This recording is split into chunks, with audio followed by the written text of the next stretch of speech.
Welcome everybody. This is my first time doing it, so bear with me in that sense. So today's topic is about people who want to move to Dubai and they want to know what it's like living in Dubai. So I've been in the Middle East, that includes Saudi Arabia and UAE, Dubai being an emirate in UAE for about 11 years now.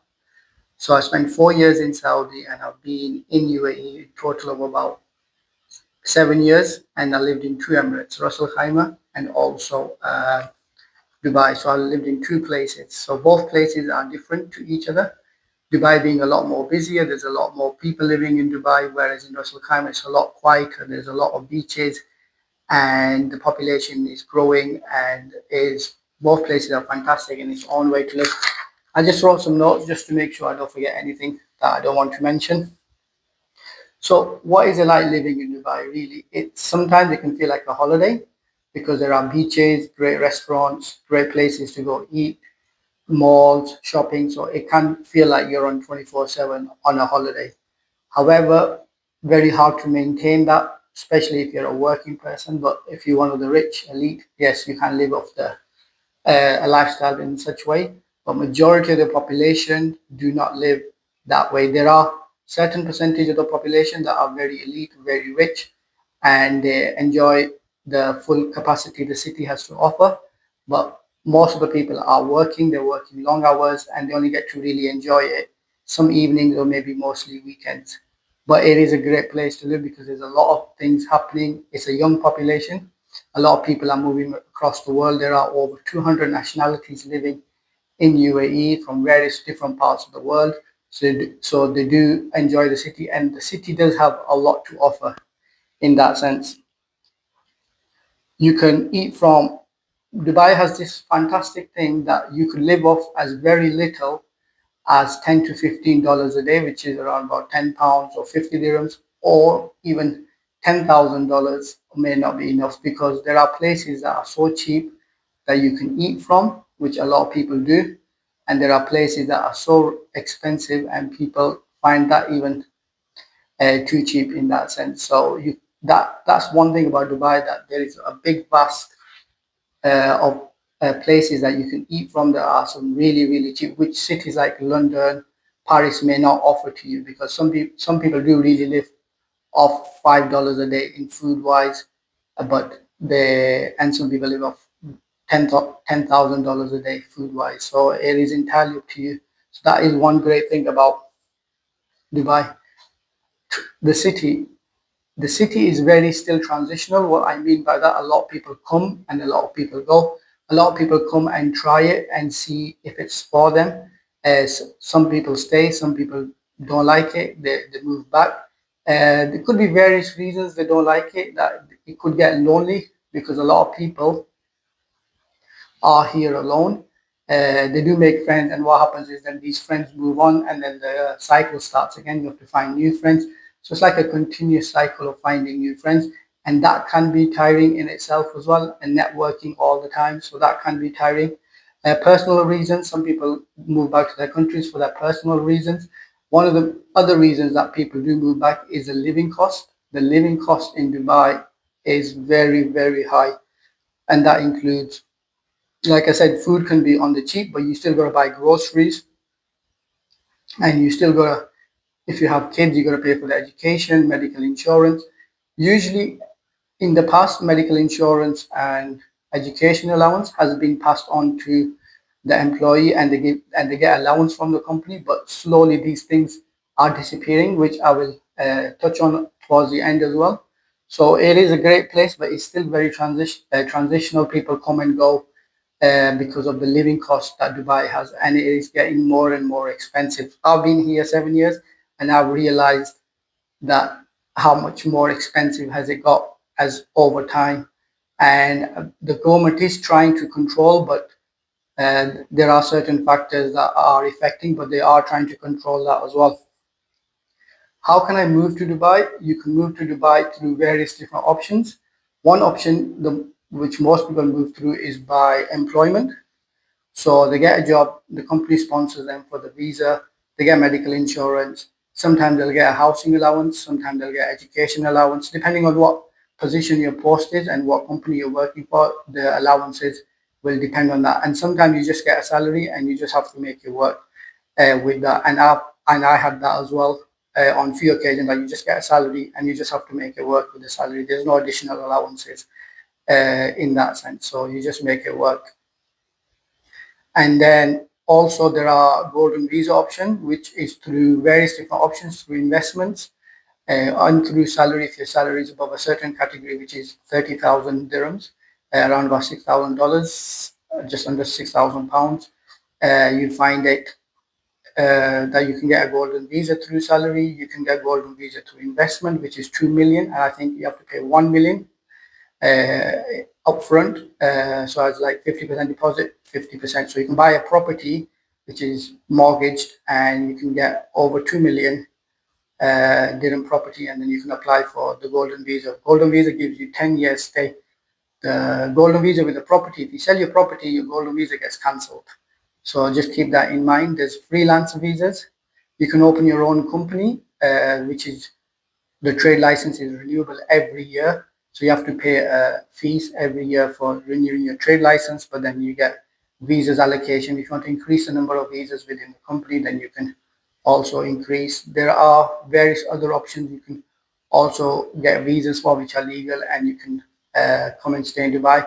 But keep in mind, you've got to pay for medical insurance, and if you have kids, you're going to have to buy you're going to have to get education costs in there, food, groceries. So the costs do add up. And a lot of people think it's cheap when they come here and they realize, yes, it's tax free, but you still got to pay a lot of fees for everything that there is. You got to pay a fee for it. Okay, so relocating can be very expensive because when you move, there are a lot of things that you have to pay upfront. So, for example, if you're moving into a house or an apartment, you got to pay 5% deposit. You got to pay 5% commission because you're going to be renting at the beginning, and then you got to pay 3 months upfront. If your car rental deposit upfront, medical insurance, if you're getting insurance, it's all paid upfront. Car insurance, if you're getting, it's all paid upfront. There is not monthly option. It has started to come through a few different companies, but the 12-month option like you would get in UK is it's not there. You've got to pay upfront. Most of the things are paid upfront. Visa costs are all paid upfront as well. So if you're having to self-sponsor, you're gonna have to pay all the visa costs upfront as well. So it is quite expensive in that sense. Safety. A lot of people talk about Dubai safety, and yes, it is safe. What they mean by safety is you won't get stabbed anywhere. You can walk anywhere at any time. Nobody's looking to stab you, or nobody's looking to rob your phone or your money physically. You can walk at any time, anywhere. Nobody. You'll feel safe in that sense because there are cameras everywhere. Um, even the traffic cameras are live. So the one you get speeding tickets on, there are also live tracked, so they can follow the cars at real time. So you can do that. So in that sense, there is safety for individual. However, there are other issues which like every city or every country has, and that does not mean these people are sat in Dubai doing this. There is cybercrime. Dubai police is warning people, the government officials are warning people to stay away and to be more aware of what different crimes are happening. These people could be sat anywhere around the world. They're using VPN to contact the residents in the UAE, pretending to be government officials or police, and some of them even have fake the uniform and looks like it's a police officer, but it's all fake. So cybercrime is quite common in that sense. These people could be sat anywhere in the world pretending to be in UAE and committing cybercrime. So there is cybercrime, but in the sense of physical, it is pure safe. You won't feel, even though in our place we have cameras outside and inside the house, but you got to take your own safety. But generally speaking, it is safe in that sense. If you go looking for trouble, you're going to find trouble. So it is up to you. If you don't look for it, it won't come looking for you in that sense. Accommodation. What options are there for accommodation? There are different accommodation. The most common is obviously you have your own place. That could be a villa or that could be a flat. And second one you can have is you can get shared accommodation. So some people collectively together get a place and then they share. And there's also bed space, which is becoming illegal. The government is cutting down on it, where in one room there are 14 people, 10 people, 8 people, depending on the size, are living. So in bed spaces there are, which is the cheapest option, which starts around about 500 dirhams a bed. So if you're looking at getting your own one bedroom apartment, let's just say in a popular area where there are a lot of Western expats like Jumeirah Village Circle, you're looking around about 50,000. And so in that 50,000, there'll be 5% deposit, there'll be 5% commission, and there'll be a 3 months usually, because you pay your rent in 3 months or in 4 months, or depending on what contract that you have agreed with the landlord. So if you're paying in 3 months, so that is 3 months rent as well. So that is total of deposit will be 2,500, commission will be 2,500, which is 5,000, which is roughly we'll round up the exchange rate to the pound, which is around about five. So that'll be £1,000 there, and then there'll be 3 months rent, which will be about 12,500 dirhams, which is around about 2,500. So that's 3,500 just gone, just moving into the place. Then you got to buy the furniture in the place, because most of these places are empty. So you got to buy your bed, you got to buy your fridge. Sometimes it comes with a cooker. You got to buy your washing machine, your table, your sofa, your TV, and it all adds up. When I did that about 7 years ago, it all cost me around about 10,000 dirhams, but I think it'll be a lot more now. So 10,000 dirhams at the time was just on today's exchange rate would be about £2,000 to furnish a two-bedroom apartment that included bed, fridge, two single bed, sofa, TV, coffee table, dining table. But I didn't really go looking for the expensive stuff. I just did IKEA's kind of stuff. So it worked out. There's a new thing that Airbnb, so you can get Airbnb off peak season, which is the summer. You could get some good deals. But in peak season, the rents go really high. So just keep that in mind. And sometimes there are cancellations with Airbnb as well with the landlord. Or you can get a hotel apartment, same as Airbnb, off peak season. It could be quite nicely priced, but on peak, it can be very expensive in that sense. Should I buy or should I rent? Most people in the UAE, 70 to 80% are renting, because they just can't afford to buy, or they don't want to because they want to make a base at home first, where they try to build in their home country and then they try to buy in the UAE in that sense. So because eventually, at some point, everybody's going to return back to their home country, because over 60s, you'll find very rare expats who are over 60. You'll find some, but very rare, who are staying, because the medical insurance also can be very expensive when you are over 60. So they tend to just move back to their home country or another country in that sense. So buying, if you are to buy, you can get a mortgage. It could be conventional mortgage, which is just like you find in the West, or you can get an Islamic mortgage. What is the difference between a conventional and Islamic mortgage? They are practically same in the principles, but in the terms and conditions they are slightly different. One is interest, one is profit, but they are at the same rate. So, for example, if you pay a late in your payment, the bank doesn't profit. It goes to like a charity. When it's Islamic mortgage, that's conventional, the bank profits the late payment fee. So there are differences. I'm not going to talk about if it is Islamic or not, because obviously that is for the scholars to decide, and that is not for me to criticize in that sense, because I don't believe I'm an expert in that area. So usually, if you're expat working in UAE, living in UAE, you need 20% deposit, followed by 4% DLD fee and 2% commission off for the agent. And there are some other additional charges, for example, trustee fee and mortgage registration fee and few other small charges. So all in all, you need around about 27% to buy a mortgage property in the UAE if you're buying it on the secondary market.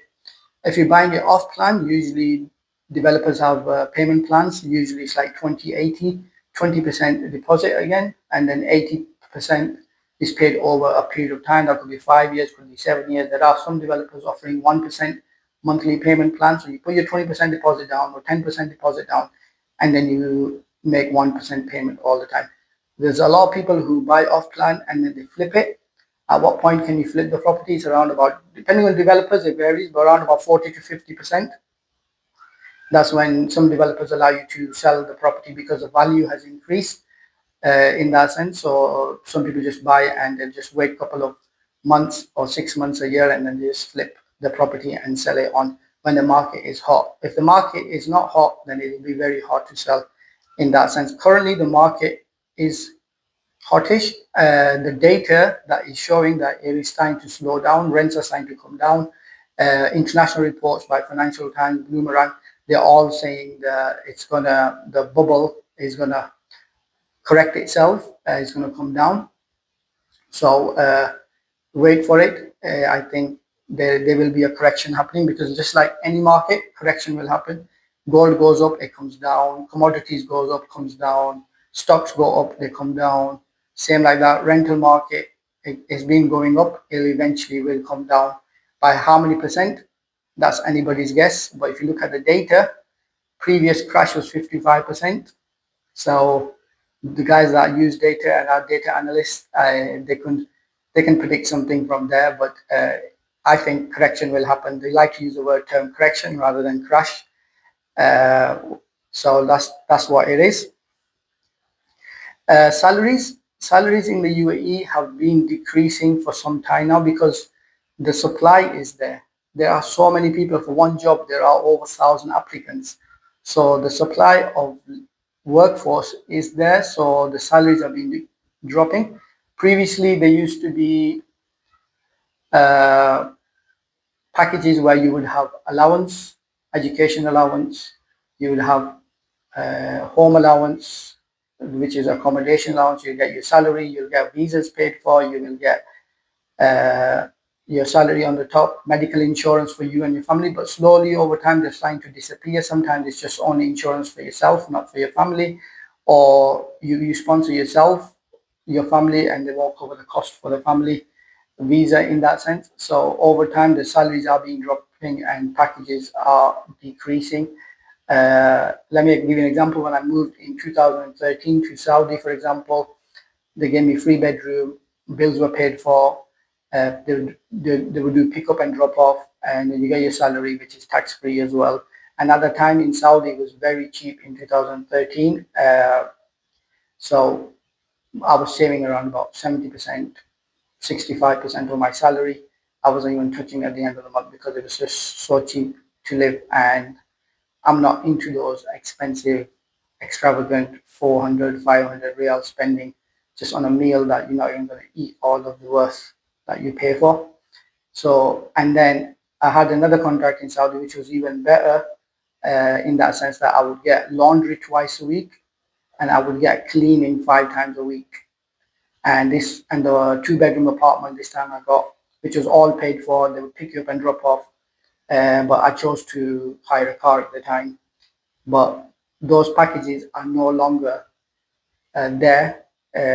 However, if you're a teacher, even in UAE, there are schools that offer free education places for 2 children, sometimes one, or 50% discount on the second one, and they'll give you housing allowance that you can move into. But if you are not a teacher, the situation is, or if you're not in the education sector and you're not in a top management position, you may just get a salary and you just may have to work with it in that sense. So the question most people ask, how much should I be earning?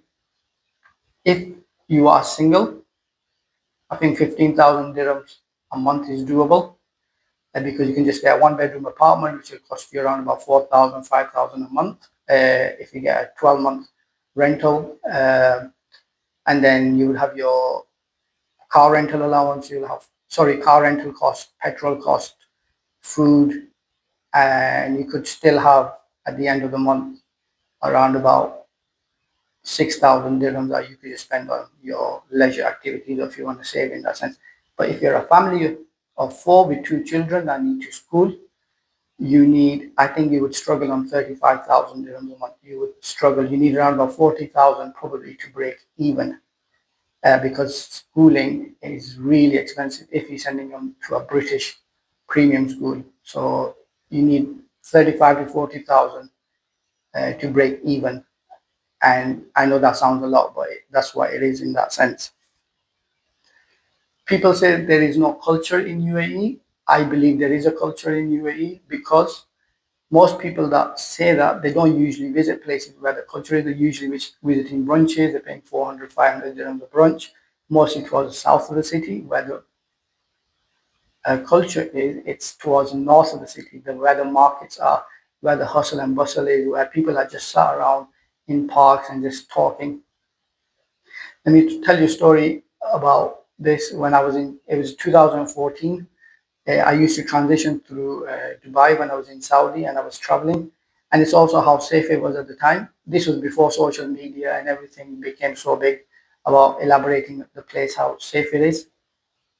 I landed on a Friday morning. It was Friday, and at that time, Friday used to be the weekend. They used to have a weekend on a Friday and a Saturday. And I had a bag, just a shoulder bag with money in there. And I was so tired, I just fell asleep in the park. I put the money at the back of my head as a cushion, and I just slept on the grass. I woke up, and the bag was still there, and the place was just full of people. I went to sleep around about 11 o'clock, and I woke about half 12, 1 o'clock. And it was December, so it wasn't too hot, and I could just sleep in the park. I was just waiting for my transitional flight so I can transition into the next flight, and that was in the evening. And I just slept there, and the money was there, nothing was taken from it, and they were just full of people, just sat around enjoying Friday afternoon because that used to be their day off at the time. So in that sense, now people, there is a mix. Some people still have a Friday off, Friday, Saturday. Some people have Saturday and Sunday off. In Sharjah, if you're working as a school teacher, you get Friday, Saturday, and Sunday off. So you get a 3 day weekend. So you're only working 4 days in that sense. What I'll try to do, I have from my side tried to cover everything, but there may be some things that might come to my head and I might have not covered, but either I will cover it later or make another live session, or if you have any questions, send your questions in and I'll do a QA session for the people that may have some questions on how to move to Dubai, what it's like living in Dubai. Is it easy to make friends? It can be easy to make friends, but trusting people is another thing. Don't trust everybody that you meet because today they're here, tomorrow they transition back to their home country. There have been cases that has happened to people and they have lent them some money or something and they've just never seen that person again in that sense. What I would say at the end is if something sounds too true to be good and it raises questions in your head, it probably is too true to be good. So don't, what you do, just ask your friends, post it on social media asking the question, is that how it is? Is that really how it works? And there are honest people out there who will tell you, no, actually, this is not how it works. This is not approved, and they're just trying to have you on. So try to be vigilant in that sense. But if you do move, you can enjoy it because in the first year, you'll just be spending money because you'll try to meet people, you'll try to move to different places to explore the city. So if you think of saving within a year, there's no chance in really saving any money in the first year in that sense. So I hope it was helpful and everything. So if you have any questions, leave the questions, and I'll try to make another video or go live and try to record for you. Okay, thank you.